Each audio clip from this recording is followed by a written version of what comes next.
Welcome to Edinburgh, Scotland. Edinburgh, Edinburgh, Edinburgh. Scottish is kind of hard to understand, but it's a beautiful language. I think I got the pronunciation wrong, so we're going to try it again. Welcome to Edinburgh. In this video, we're going to explore all the things you can do in Edinburgh, the capital of Scotland. Yay, I pronounced it correctly. When you arrive at the airport, it's an easy bus ride to the city center via the Airlink. And they take Apple Pay and credit cards, so no worries if you haven't exchanged your currency for pounds. We arrived at the city center, right by the Scottish Monument. Get your walking shoes on because we're doing a lot of walking around here. We're here at Carlton Hill. I meant Calton Hill, still struggling with the Scottish names. We wasted no time after we dropped our bags off at the hotel to walk around Calton Hill. Wow, this is really good lighting right now. Can't beat this. Because we're on a hill, you get sweeping views of the city. This is Princess Street. And right behind me is Arthur's Seat. We're going to check that out on another day because it was enough hiking for today.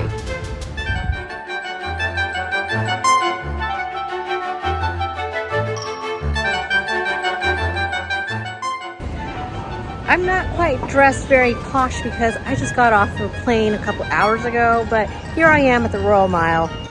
The Royal Mile is at the heart of Old Edinburgh. British royal family fans will recognize it as the street where the procession for Queen Elizabeth's coffin took place.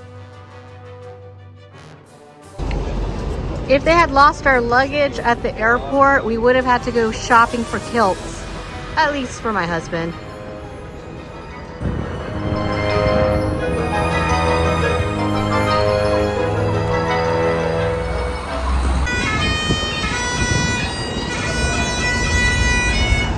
Come on, you gotta love a place where the potato is wearing a kilt.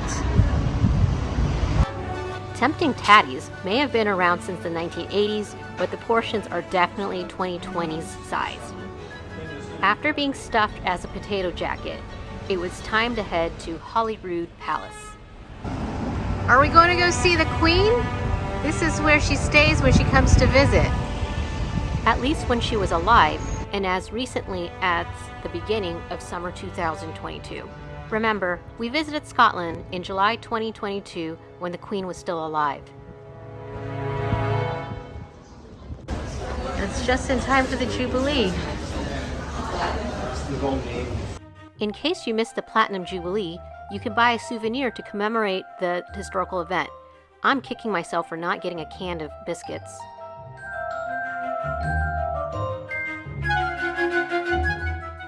Here's the quadrangle.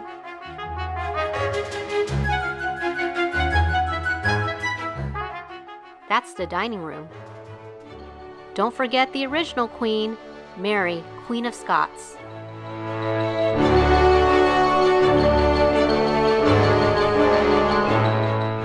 You can admire the exterior of the palace and the gardens, where there is a royal garden party held every year for distinguished guests.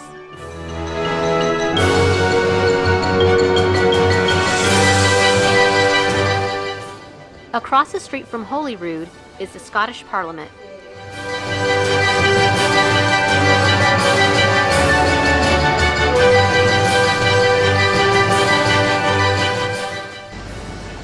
Take a coffee break at the Parliament Cafe and discuss politics.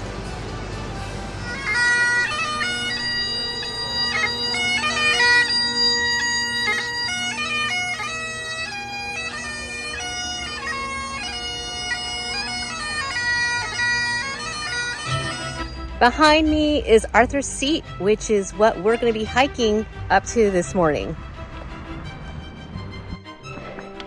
Ooh, it's steep. It's quite a steep climb. And to think, we decided to do this on a Saturday morning instead of a park run.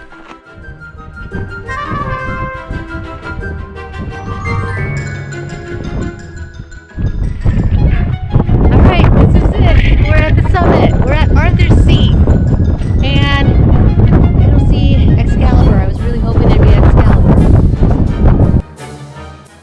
Unfortunately, there was no Excalibur at the top of the hill, but you do feel like royalty taking in the views. And we're taking a different path down. This seems a lot easier. I think this is the path that that drunk guy told us to take, but we didn't listen because we rode him off with speed too inebriated to give us good advice. It's sunny and I'm a little dressed up because it's time for tea. There are many places in Edinburgh that offers afternoon tea, and it's important to book a reservation. It takes time to prepare the food, with the sweets being on top, scones in the middle, and little tea sandwiches on the bottom. And you get your own pot of tea.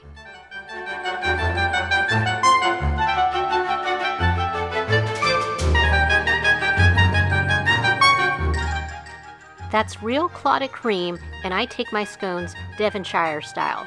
Here we go with that debate. After tea time, take a short stroll along the Princes Street Gardens. Oh, here's a tip. You should book your tickets online in advance, unlike us. We were hoping that we would be able to walk in, but I guess not. No amount of magic's going to allow us to get in. Instead of the Edinburgh Castle, we spent the afternoon at the National Museum of Scotland. Admission is free, but donations are greatly appreciated. This museum has got to have the biggest mishmash of everything, from science, arts, history, and fashion. Anybody remember animal cloning in the 1990s? Well, here's Dolly the sheep.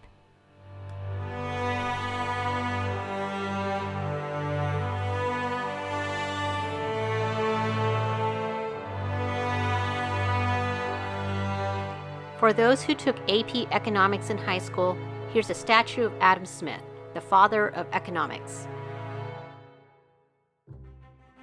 Since 1901, Iron Brew has been the soft drink of choice in Scotland. It has a unique taste and is worth a try. 2 days later, we returned to Edinburgh Castle, and this time we made reservations online. Yes, reservations are important, and you can actually save a few pounds. We walked through the military tattoo, and if you're a Harry Potter fan, you'll feel like you're part of a Quidditch tournament. At last, we have been allowed to enter the castle. So apparently the cannons go off every day at 1 p.m. and you can see people are starting to line up, and it's only 5 minutes before cannon time. Boom!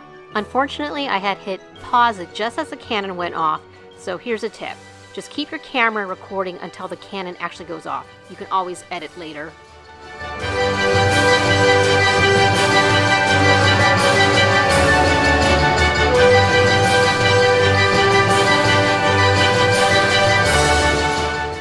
There's the famous Balmoral Hotel, where J.K. Rowling wrote the last Harry Potter book. Speaking of Harry Potter, you need to check out some of the inspirations throughout Edinburgh, whether you're a fan or not. Here's Victoria Street, which looks like Diagon Alley. John Kay's is Flourish and Blots.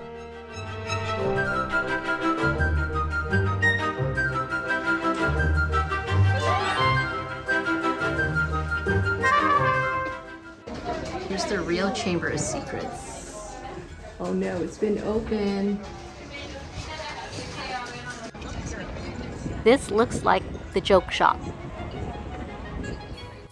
The Greyfriars Cemetery has several headstones in which you may recognize some of the characters' names, especially the real Tom Riddle, or Voldemort. There's the Elephant House, where J.K. Rowling wrote books 2 to 4. Unfortunately, the cafe caught on fire in 2021, but you could still take a picture of the storefront. After a day of touring, we needed a proper Scottish dinner. Okay, this is the Cullen Skink. This is the haggis. And you gotta have it with some whiskey. Along with the catch of the day and the Shetland salmon. It's our last morning in Edinburgh, and before taking off to Glasgow, we decided to fit in one more excursion.